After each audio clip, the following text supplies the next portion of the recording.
plotter, and you'll find out that it is a course of 345. That is a true course. Then going to go to your CX3 computer and use a blank one, such as going to a fresh web link. Make sure there's no other information in it. And you're going to go to the wind correction menu.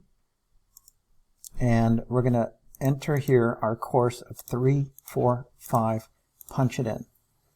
Now, the problem that they ask you is that they have a wind of,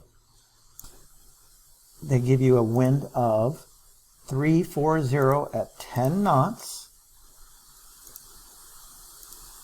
Remember, the wind that you read is true, okay?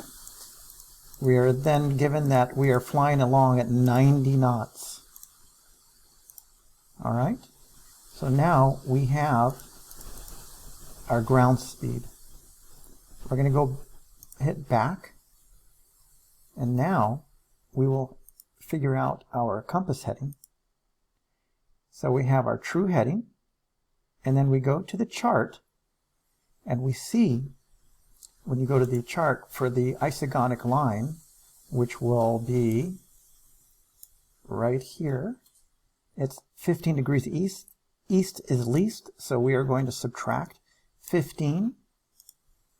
So we're going to scroll down, 15, enter, and there's our magnetic heading of 329, and that is the correct answer.